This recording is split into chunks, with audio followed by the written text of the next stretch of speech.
Last 2 years में जो हमारा सेंसस हुआ तो माइग्रेटरी बर्ड्स का नंबर जो है almost it was around 12 lakh which is quite huge.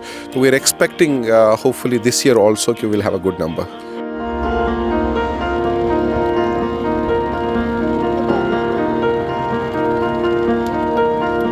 मौसम सरमा की आमद के बाद ही वादी कश्मीर के आबी जमीन जिनमें होकरसर, वुलर झील और दीगर कई शामिल है, इनमें बैरूनी ममालिक से आए परिंदे इन्हें अपनी रिहाइश का बना लेते हैं.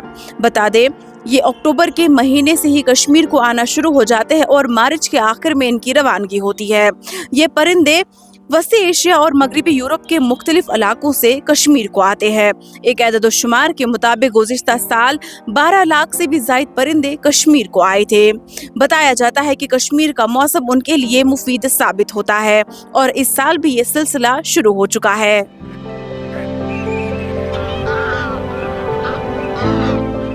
एक नेचुरल फिनोमेना है, बेसिकली एक पार्ट ऑफ बायोलॉजिकल साइकिल है birds. When we talk about the migration of the birds from the different areas like China, even Siberia, even Russia.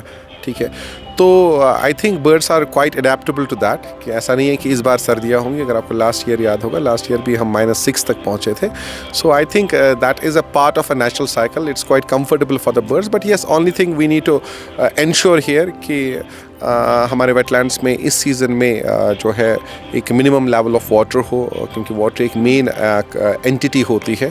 दूसरा जो है फूड की, as far as the food is concern in case of the wetland, so I think it should not be a problem. ठीक है, और तीसरी important बात है कि we have to ensure whenever the birds arrive here, we have to ensure that there's a full protection.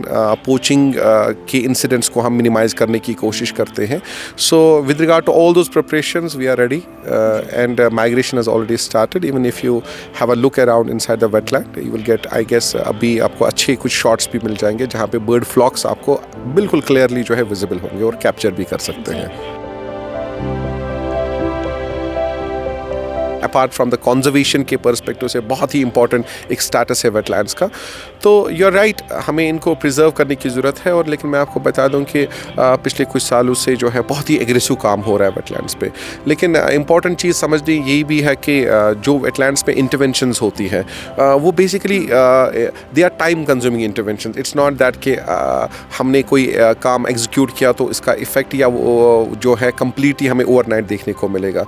मैं एक simple से एग्जाम्पल आपको दूंगा कि यहाँ पे होकरसर वेटलैंड में पानी को रेगुलेट करने में हमें दिक्कत होती. तो इरिगेशन फ्लड कंट्रोल डिपार्टमेंट की मदद से उनके साथ कोऑर्डिनेट करके हमने जो है बहुत ही 2 मेगा स्ट्रक्चर्स बनाए. एक एंट्री गेट बनाया जहाँ से पानी वेटलैंड में अंदर आता है, एग्जिट गेट बनाया जहाँ से वेटलैंड से पानी बाहर निकलता है. But it took us 3 years to complete that project, and I want to very happily share this news with you that gates have been completed. They are completely operational, functional as of now. और हम इस वक्त we are in a position to regulate the water. और last एक बात ये कि wetlands में ऐसा नहीं है कि हमें 10 फीट 15 फीट का पानी चाहिए. These are different ecosystems. Water level even 2-3 feet की भी हो, that should be enough at the end of the day. And also अगर कुछ ड्राई पैचेस आपको मिलते हैं, ठीक है, they are also the part of habitat. ऐसा नहीं कि कहीं पे खुश्की हो, हम कहेंगे वेटलैंड सूख गया है. So it's a mixture of dry land, peat land, marshy lands and water pools. तो ये सारा एक यूनिक सा एक इकोसिस्टम है. And I think right now we are heading in a good direction. Government is very serious, we as a department are very serious to ensure all those mitigation measures are put in place जो wetland conservation के लिए हमें चाहिए.